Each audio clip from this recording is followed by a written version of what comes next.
Hello everyone and welcome back to Let's Play Kirby Nightmare in Dreamland. In the last part we went through the entirety of the Grape Garden, and now we're in World 5, the Yogurt Yard, which is potentially my favorite name in that entire set for some reason. And this is, I think, where the game actually has a bit of a difficulty spike, because the last third of the game, I guess you could call this next section, is potentially the most dangerous and has some of the hardest to reach switches as well. For instance, it's actually very easy to kill yourself trying to get this specific door, which leads to a switch.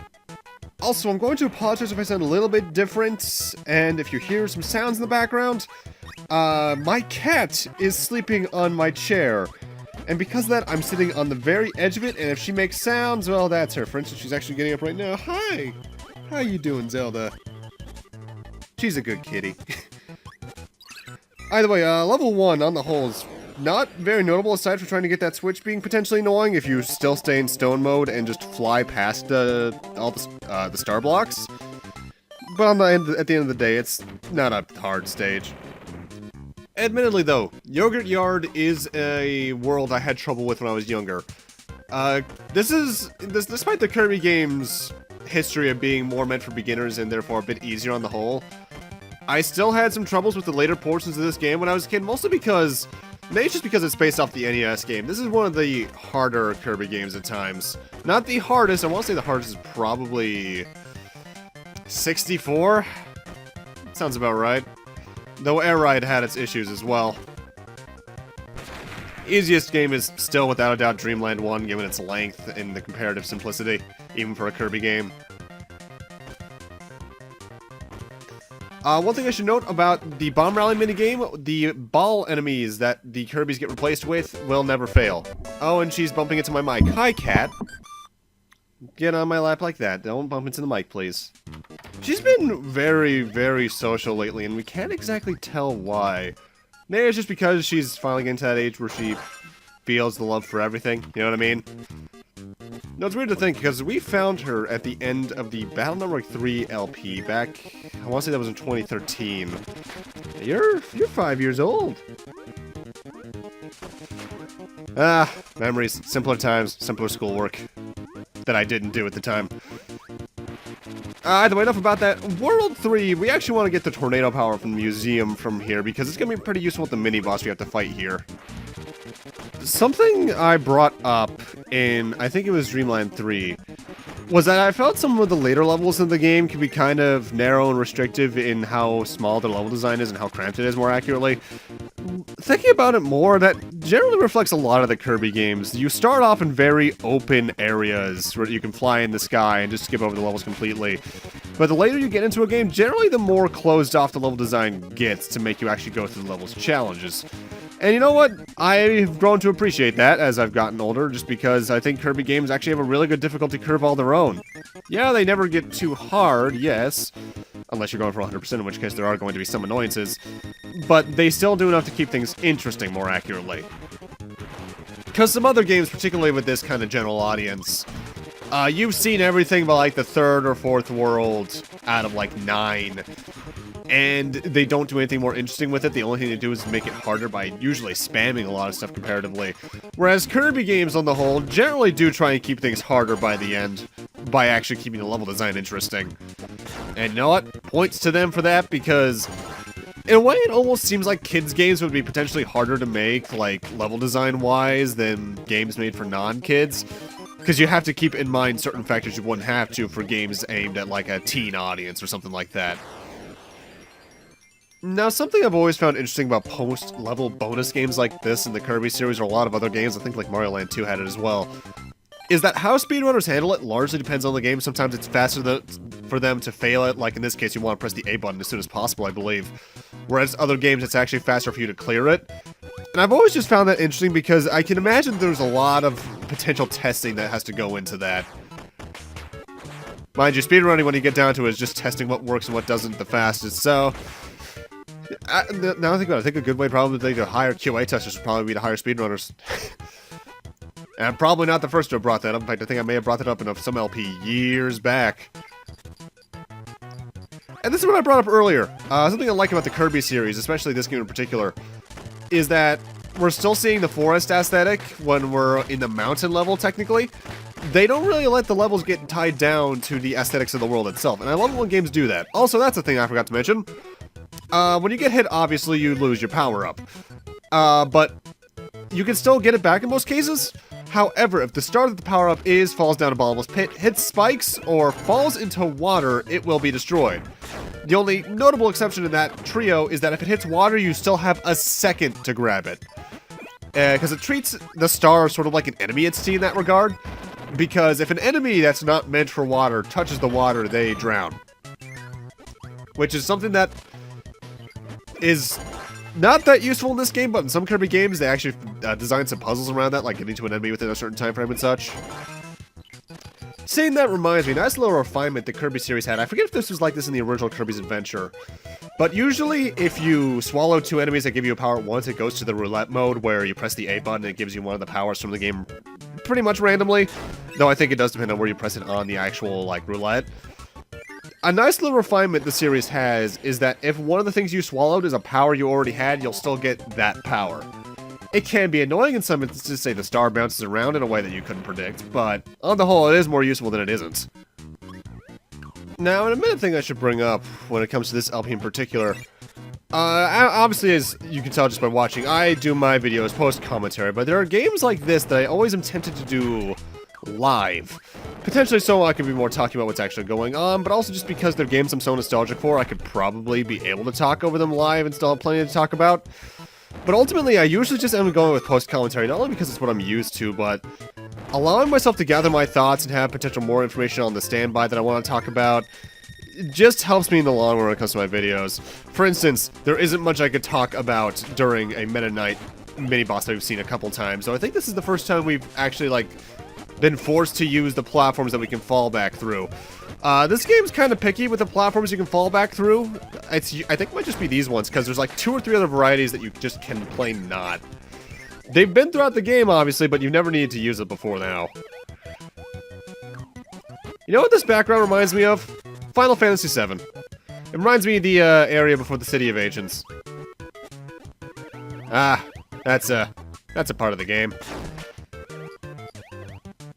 Either way, we want to keep our eyes open in this area because obviously there's a bunch of waterfalls. One of these waterfalls is a bit different than the other, sort of like that one back in part 1, in the first level even, but also not so quite, because this is a door. And we want to go through the first door within this door, after getting this Maximata because I need more health.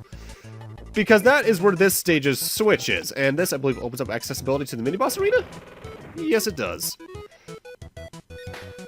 And now something I don't get here is that 1-up that you saw earlier. You're supposed to get that just by inhaling, but I actually want to not get that because I want to keep the sword power up over Spark, because I just prefer sword to Spark. And unfortunately, because speaking of preferences with powers, something that I think Nightmare and Dreamland fails at compared to even Dreamland 2, 3, and especially 64, mostly just because, if I recall correctly, Kirby's Adventure, the game that this is a remake of, became before those, is that you don't have a lot of powers that you need to use. For the most part, the only powers you ever need to use in this game are probably Burning, Wheel, Hammer, and Fire.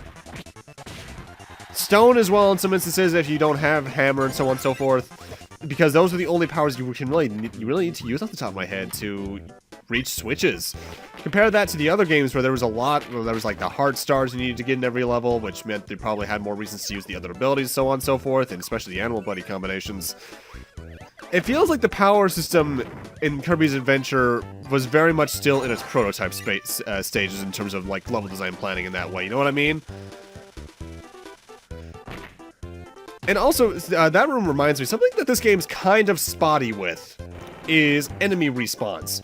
Sometimes an enemy will respawn just by scrolling them off screen a la Mega Man. Sometimes, especially if they're from one room to another, they will not respawn if you kill them, particularly if you need them to solve a puzzle for a switch like that. For instance, the flame enemy that I can never remember the name of that gave us the fire ability will not respawn in that room if you kill it.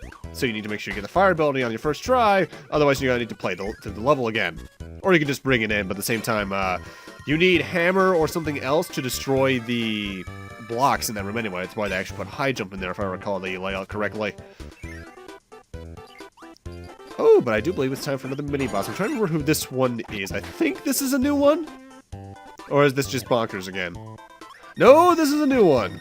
This is the Flame Line. This guy's going to give us the burning ability. He likes to jump around and fly from one edge of the screen to another. As you can see, he doesn't get a chance to do it much there.